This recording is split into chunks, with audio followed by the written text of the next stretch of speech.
Hello. Hey, guys. Really glad to be here again to enjoy this huge screen. I was here last time. I was blown away. So today, I'm not really going to be talking specifically about Vue. The talk today is about what it's like to be a full-time open source developer. This is a question that I actually get pretty frequently. People are like, how does it even work? Like, how do you, what's your day like? There's a lot of interesting things that I've learned since I've been doing Vue full-time for almost 3 years now. Actually, it's over 3 years now. And overall, it's been a pure plus. I really enjoyed doing full-time open source.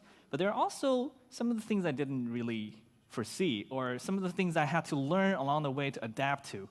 And if any of you work on open source or contribute to open source with using a significant part of your time, there are probably some things that hopefully will be helpful to you.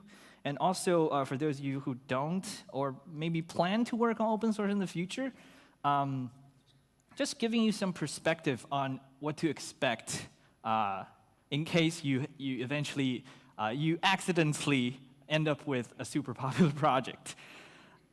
Okay, so why did I even decide to go full-time, right? I obviously made the jump from having an ordinary full-time job to actually doing it myself to just rely completely on independent income by doing open source. And the last 2 jobs I had were honestly not bad at all. Right? My first job out of school was at Google Creative Lab, working with super smart people, working on super interesting projects. And my second job was at Meteor. Meteor was this full-stack JavaScript framework. A lot of you probably know about it. It's still around, but the company has mostly pivoted to work on Apollo GraphQL now. And both of these were actually great places to work. But for me, there are just a lot of things enticing about doing open source, right? And I worked on Vue as a side project when I had full-time jobs, and over time, Vue actually grew organically. So by the time I was about to make the decision to whether I should go full-time, Vue was already pretty big. And it was so big to the point that it was taking up more and more time, and it is distracting me from what I'm doing on my day job. And in order to fulfill all the responsibilities in maintaining Vue, I had to spend more and more time outside of my day job just to be able to feel that I'm doing paying my responsibility to the project itself. And in the end, I feel that it was just not sustainable I have to make a choice. I either have to cut back my work on Vue and essentially not being able to do as much as I want for the project, or I have to, just quit my day job and do it full-time. So as I've been doing it for 3 years, there are a lot of things that I really like about doing full-time open source. And the most important thing is the freedom. And the freedom comes even more so than, say, just going independent and do, say, freelancing, right? Freelancing, a lot of times you still have to deal with picking clients. Sometimes you get stuck with a terrible project. Sometimes you just have to work on something that you don't necessarily are super passionate about. But going full-time open source pretty much means you get to decide what you work on. Well, given the requirement is you somehow have figured out a way to generate sustainable income, right? And this talk is not going to focus too much on how you actually make money from open source. But given that you can actually make a living off of it, the freedom is obvious. You get to just choose your work hours, you get to choose your work schedule. You set your own goals and priorities. That's the most important part, right? So oftentimes, when you work for a company, it's great if your passion fits well with the vision of the company. But it's not always the case. And your interest and the company's direction may pivot, may change. So over time, it is very rare that that's why people, change jobs, right? Because your goals and the company's goals will change, and your life situations change as well. Working for yourself gives you the ultimate freedom in choosing what to focus on. You can even say, I just want to scale back and spend more time with family for this period of time. You don't have to worry about, say, I'm only allowed to take this much time off this year, and I have to plan everything around this vacation, right? You have a lot more flexibility in your life. And the second is impact and fulfillment. When I was working at Google, right, projects were super interesting. And it was, as a new grad, I was super proud that I was able to take part in some of those interesting things.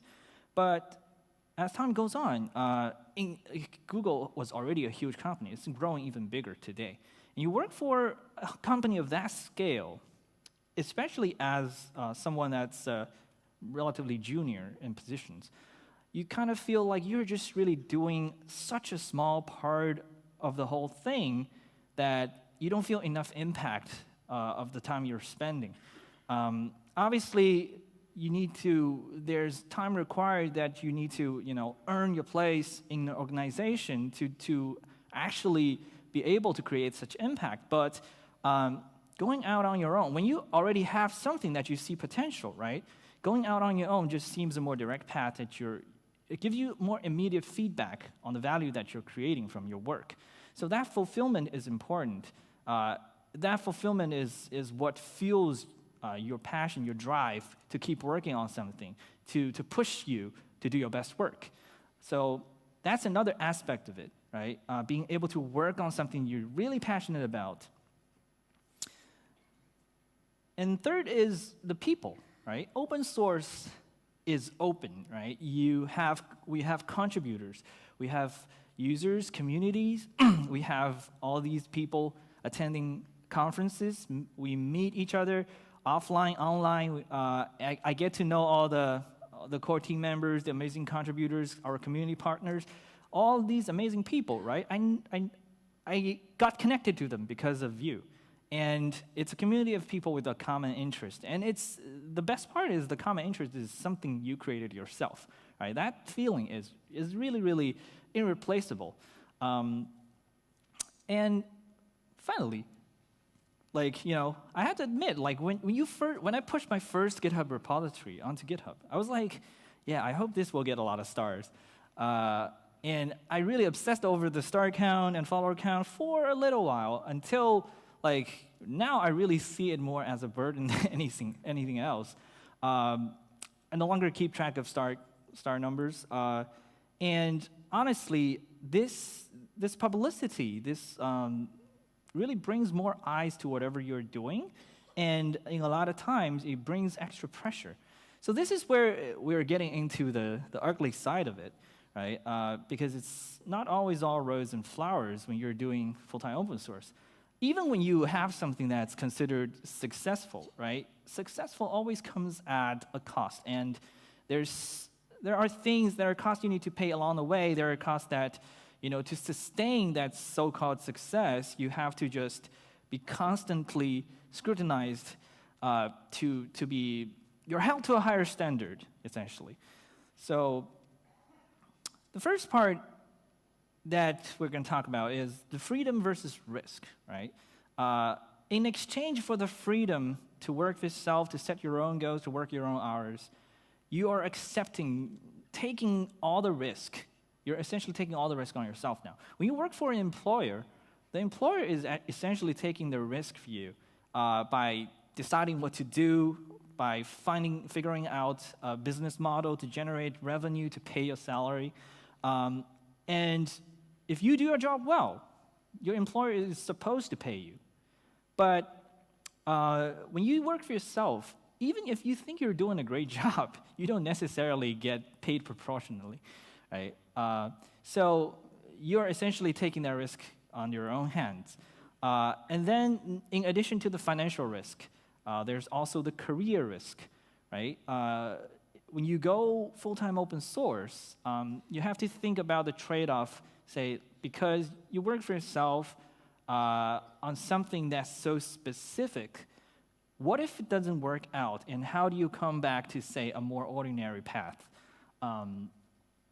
Would it help, right? So, well, the good part is if you indeed actually made a moderately successful project, it probably actually helps than just doing some work that's not so glorious for a regular company, right? So, so in that sense, you have to essentially gauge the risk, and whether it's actually worth it is ultimately, you will never be able to know before you actually do it. So there's this fear, uncertainty, and doubt before and after you make the jump, right? So I tend to just see it as a leap of faith, because when I decided to do it, I really have no idea whether it will work out or not. So I had to just trust in myself and say, hopefully this is gonna work out. And specifically for me, because Vue already had a decent amount of traction, and I felt that it does have the potential, but still, ultimately, just like starting a company, right? Like you have an idea, you have a vision, but no one can guarantee that it's gonna work, and there's a high chance of failure. But the way I try to deal with it is try to understand what you're really looking for, right? The reason I'm doing open source is for the things that I just mentioned, right? For the freedom, for the people, for the connection, and for the impact that I'm able to create.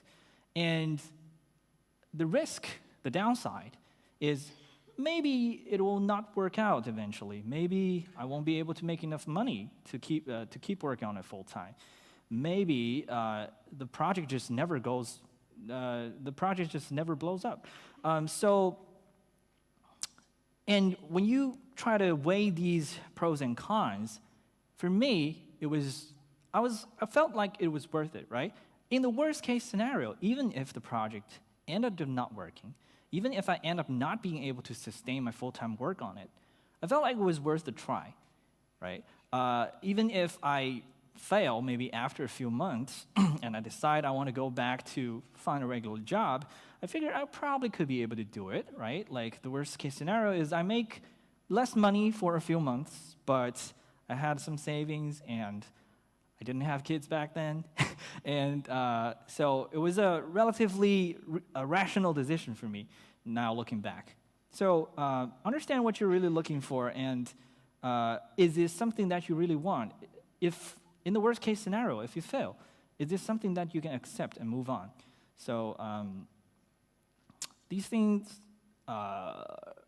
actually, I would advise you to think through this if you want to make the jump, but honestly, I didn't really think through all of this when I made the jump. I was like, just hoped it would work out, and turns out it did, and now I'm just looking back and just like trying to summarize all these things that I think it probably made sense, right? And with impact, there is also responsibility, right? So Spider-Man says, with great power comes great responsibility, and Nolan Lawson actually wrote a blog post called What It Feels Like to Be an Open Source Maintainer. It's actually very similar to the title of my talk, but it was more focused on the maintenance burden part of it.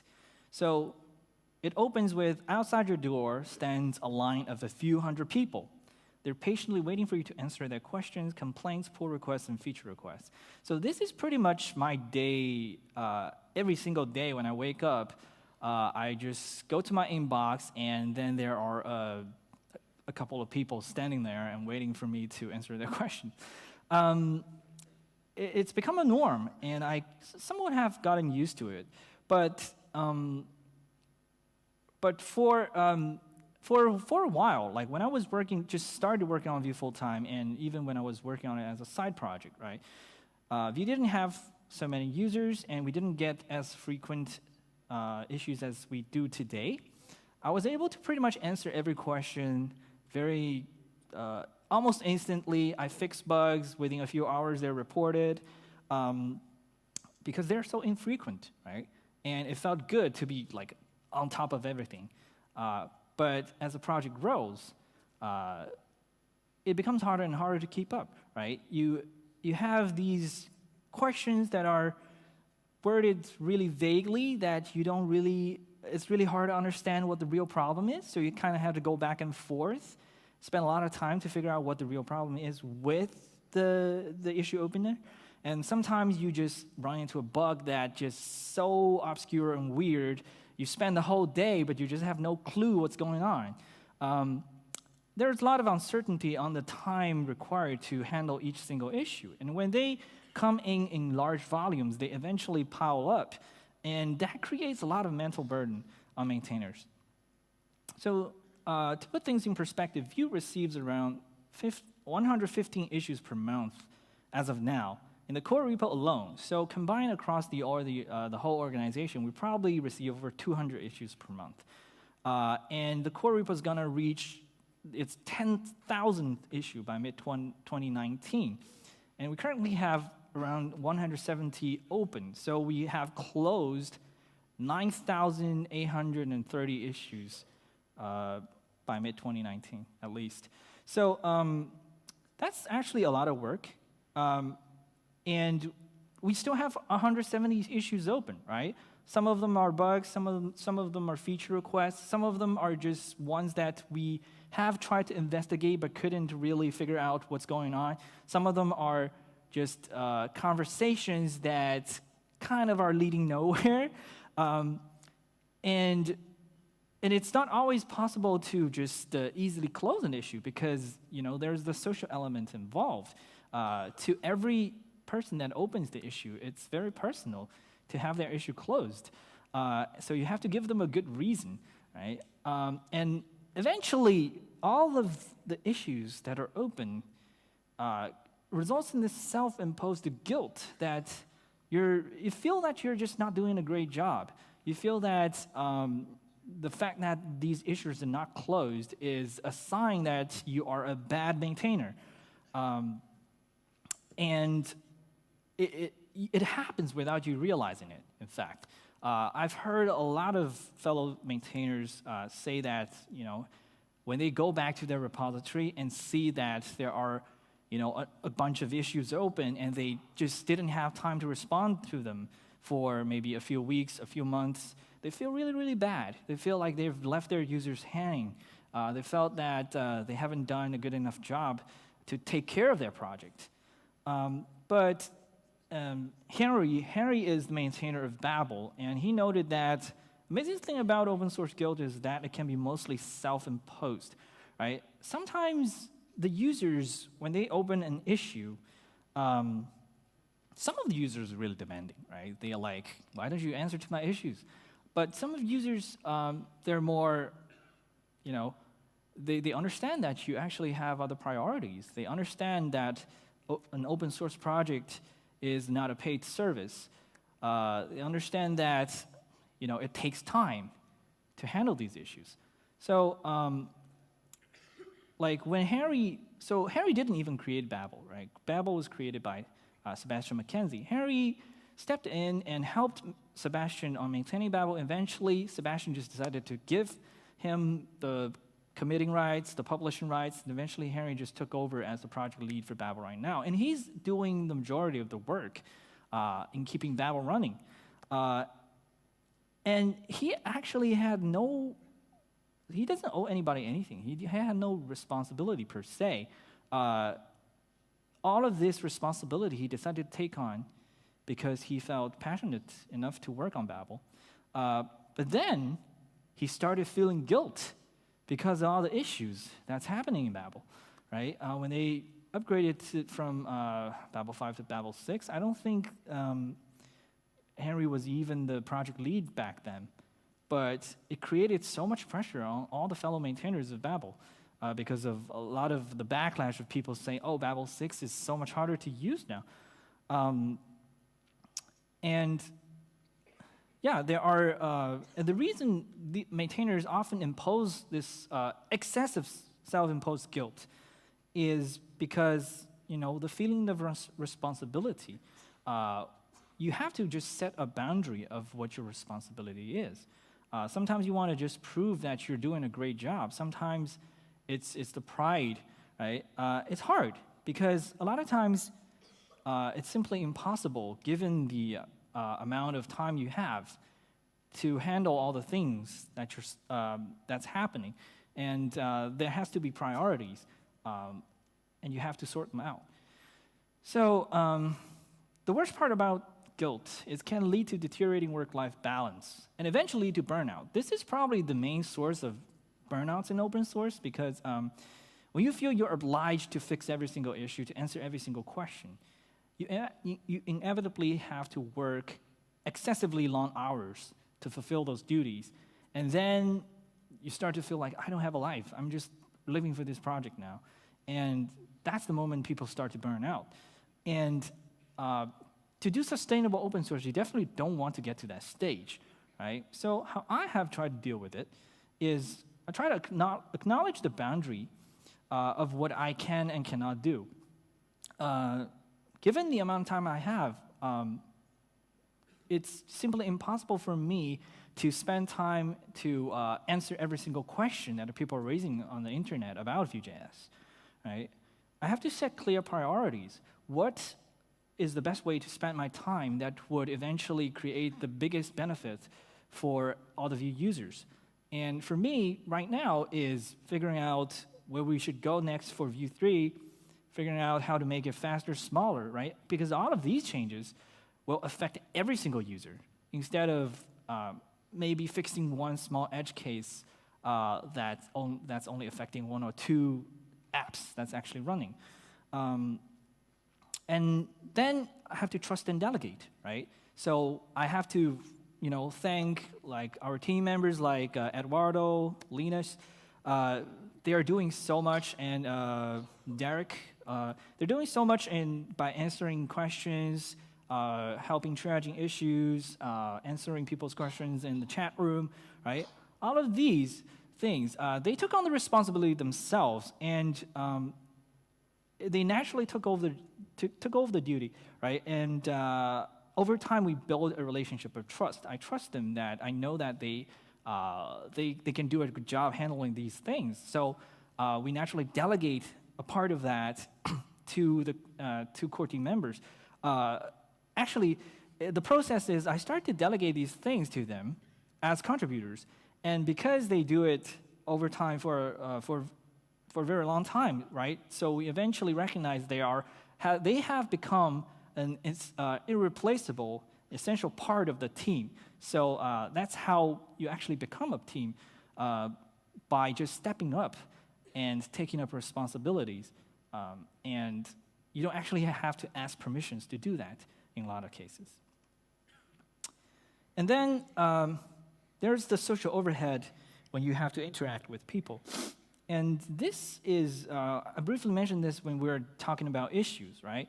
So from the perspective of a single user, an issue thread looks like this. It's like, I'm running into a problem, and I'm talking to you as the maintainer. It's a one-on-one conversation, and I have your undivided attention.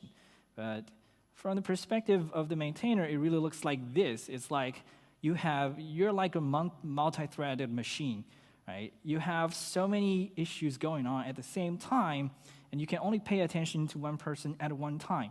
But the even worst part is all of these threads are actually asynchronous, right? Like the communication, because issues are not real-time chat. So when you have a question, you post a comment, and the other side doesn't necessarily answer immediately, so you have to maybe wait a few hours, a few days. You don't know how long they'll be commenting back, right? So all of these threads are asynchronous. So you have to constantly jump between the threads, juggle between them. There's a constant context switching every time you go back to a thread. Like, what was this bug about? Let me just go back up and read all the comments again. So from the perspective of the maintainer, it's actually a lot of things we have to keep in mind at the same time, and going back and forth. It's actually so the point about this is streamlining the communication is extremely important in scaling it, right? Imagine like you have this multi-threaded program, and every one of them can only do asynchronous conversations. So it's like in a thread, you're posting a request, and you don't know how long the request comes back, right? So the best way to avoid spending too much time in each thread and end up having too many threads running at the same time is to make sure you do as few run trips as possible.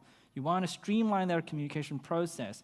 And an example of that is sometimes when people report bugs, a type of bug report is, so I'm running into this behavior, I have no idea what's going on, here's my project, please look at it. Right? So this kind of bug report is really, really hard to deal with because first, there's no context.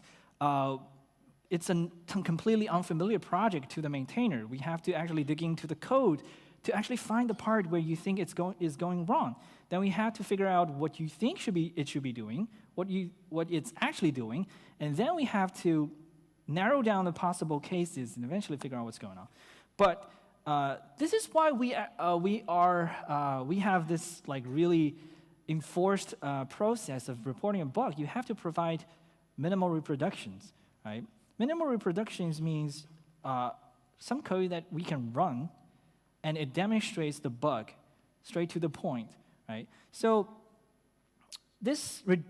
having a reproduction really reduces a lot of the communication needed just to figure out what's going on. In a lot of cases, when you are building a reproduction yourself, you actually start to realize, oh, it's a typo here.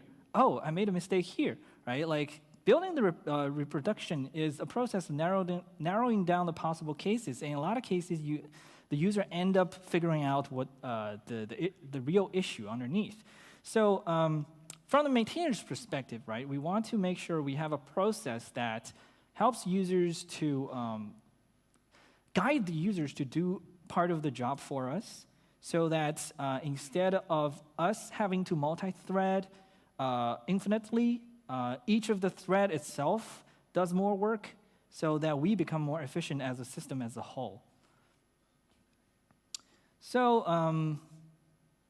so how I try to deal with that is you need to have a written or automated process that can be enforced and referred to, right? So if you have a project and you're having trouble dealing with the incoming amount of issues, think about setting up a clear document outlining what kind of issues, the format of issue reporting, the format of pull requests, what are the requirements.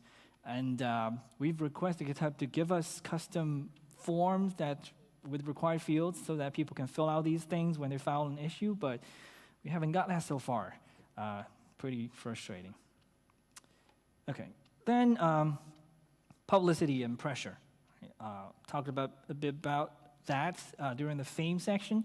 Right, so today I mostly think of publicity as something that, like, if I were to consider the effect of publicity on my work today, it's probably a negative now, because today I'm not really trying to publicize Vue anymore. What we want to do is make sure we can improve Vue itself to serve its user base better. But the pressure is created because everyone is talking about it. Everyone is just always trying to figure out what's going on next. Everyone is trying to compare it to the others. You see these framework comparison articles popping out every single week, although they're just talking about the same thing over and over again. It just creates a lot of pressure. And how I try to deal with it is, again, back to the basics. We need to just straighten out our priorities and know what we should focus on and not get distracted by public opinions that do not really matter to your vision, to your goal. So that helps you keep the distractions away and stay on course. And finally, the criticism and negativity, right? This is inevitable. I feel like criticism and negativity is something anything with impact will inevitably have. It's like a fixed proportion of people will just always dislike you. So the bigger your reach, the more people will dislike you. Try to find a celebrity that don't have haters. It's really hard. Even for frameworks, right? Like languages, frameworks, any place you can have choice, you name it, there will be haters. So haters gonna hate, and the best way to do is you have to accept the fact that some people will just dislike you, but it's also important that you have to be able to tell apart valid criticism from pure hate, right? So first thing I try to do is do less social media, right? Like a lot of times, like you go down the rabbit hole of like seeing something, a thread, like React versus Vue, and you go in there, and inevitably someone pops up and says something that's kind of trollish or controversial, and that's the moment you kind of start to lose track of what you were originally doing. And I just try to train my brain to consciously stay away from things like that. And at the same time, you have to be able to accept that sometimes there are valid criticism. And these are actually good because they are opportunity for improvements, right? What people are actually complaining about when they're using your things, that means you can do it better. Or at least you can give a reason why it won't work that way.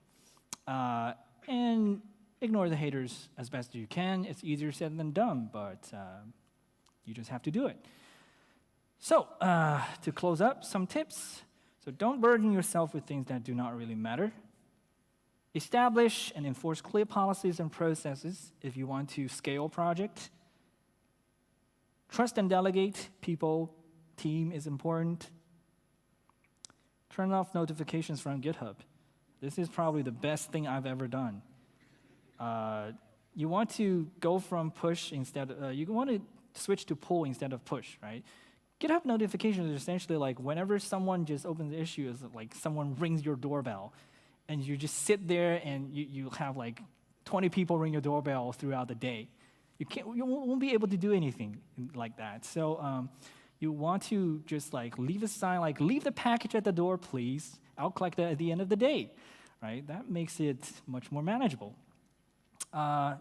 And get the priorities straight, right? Like really try to understand what you're doing it for. If you're like finding yourself in agony, like think about why you're doing this. Like, is it really worth it? And most importantly, you need to enjoy it, right? For all the good things that I talked about. I've listed ways to deal. I've tried to deal with the negative part of things, and it's been working decently well for me so far. So after I dealt with the negative things, I'm left with all the good things that doing open source has offered me, and I'm really enjoying it. And I hope you can too. Thank you.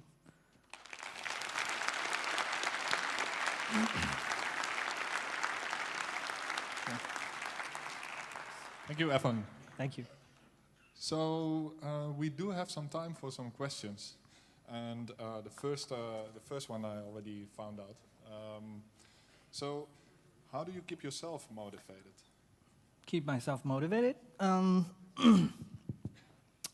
think there's a mix of, first there's the responsibility for our existing community because so many people, so many products, apps, they're relying on Vue. Right, so you're serving them, and the whole point of having the framework is to serve these use cases. So that's part of it. The other part is you want to, as a developer, right, we're more or less like, when you work on some project, like an open source project, you almost have to have this sort of artistic drive, like you want to do your best work. And working on Vue is my way of manifesting that. So, and I think that's what has kept me just working on it all this time. It's like I want to make something that I can be proud of. Yes. All right. Yeah, that's an interesting take. Like it's so easy to quit, right? I mean, to have that responsibility. That's yeah. Thank you. So we have a little bit of time for questions from the audience. Do we have questions? No one? Oh, he's running already.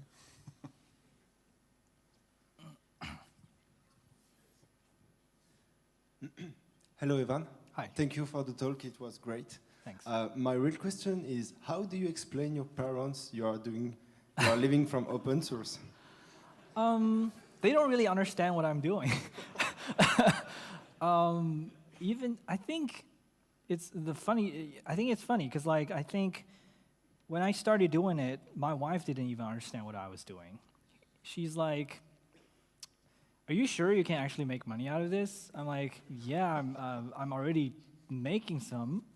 So I think up until last year, when people ask my wife what I am doing, she's still like, I don't really know how to explain it. And to my parents, I just tell them that I'm writing software. I don't really explain how I actually make money. So yeah, I tell them like people actually donate money to me for it, and they're like, and do you? Oh, actually, the common conversation is like, say I have a relative, like my parents, like my uncle or something, and they're like, so what you doing now? I'm like, I write software. So they're like, so you sell them? I'm like, I don't. So how do you make money? I'm like, people give me money. They're like, but why? So it becomes really hard to explain. Yeah, it's weird. Yeah.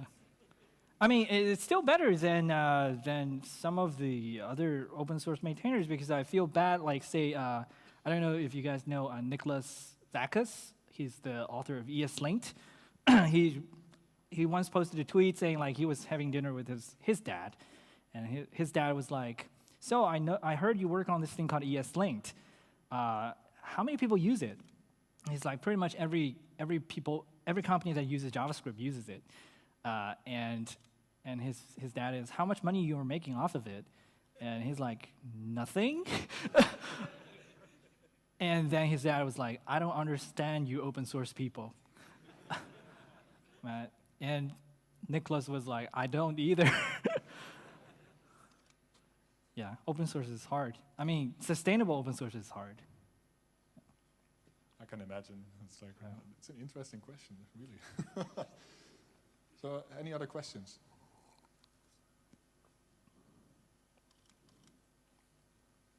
No one?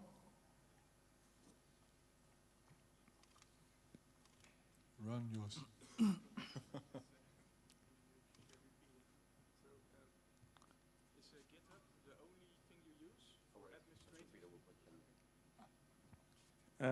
Hello, is GitHub just the only thing you use for administrating all the requests and the stuff?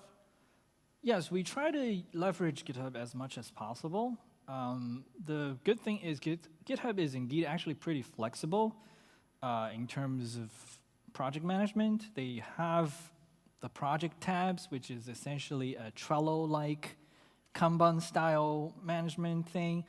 You can use issues. If you use the label system well and you write some bots to automate things, it can also do some interesting things. Outside GitHub, we try to automate a lot of things via CI systems. Like Circle CI, we pretty much use Circle CI for all the automated stuff, which is pretty helpful. Like one of the examples is, before we do a release, we try to we pull in some tests from libraries like Element UI or Vuetify, and we run their tests using the latest build of Vue off the dev branch. And that whole process can be automated by combining GitHub and Circle CI. So the good thing for a programmer today is there are a lot of services that allows you to automate a lot of these things as much as possible. So webhooks, Zapier, FTTT. So to be scalable, you kind of want to automate it as much as possible as well. And GitHub is doing a pretty good job overall.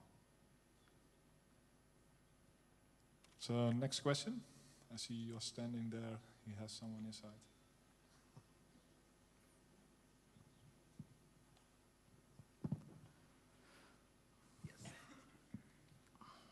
Hi, Evan. Yeah. I would like to know that how did the name come from, Vue? The name was, so when Vue first started, it was, I was like, I want to build just a Vue layer library, and just using the literal English word seems too literal. So I put it in, throw it into Google Translate and saw, okay, the French word looks better. and it was not taken on NPM. So I was like, wow, 3 letters not taken. I need to do it now. Thank you. Thank you. Sometimes it's so simple, right? Awesome. Perhaps last question? Last question. I see a hand there.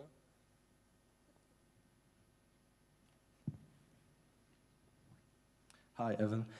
Did you ever think of giving up when working on Vue through the whole process? Yes, a few times.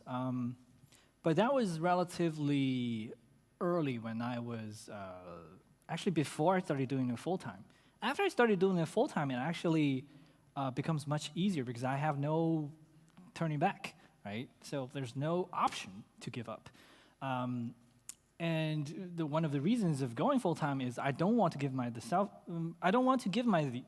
the option of giving up. If I want to give up, I want to just crash and burn and fail gloriously before I give up. But honestly, like when I was working on it, it's actually easier for people to give up when it was like as a side project. And as I actually once sort of describe it as some sort of a chasm. For when you work on open source projects, a lot of these popular open source projects have to go through this kind of a growth process where eventually you're unknown. There are very little interest, very little issues, very little maintenance burden, but sometimes it caught on, right? It starts growing, and correspondingly your maintenance burden starts to grow. And that's the part where you feel like, oh, this is growing and I should work on more on it. And then when it grows past the threshold, you're like, you start to feel the drag between the project and what you're doing for a living, right? That's the hardest moment. That moment is when most people start to consider giving up because like this is taking too much time, but it's not like giving me anything in return. I don't know if I should keep doing it. Right? And it's actually threatening your actual work-life balance or like distracting from your day job. That's the hardest moment, and I call it the chasm. Like, you have to somewhat figure out a way to either turn the project into something that generates income to make it sustainable, or these projects just burn out and die. But once you cross that, it actually becomes much easier because you're much more committed after you cross that chasm. So most of the self-doubt happens at the moment when you're about to cross that chasm. Well, thank you very much, Evan. Thank you. Great talk. Thanks.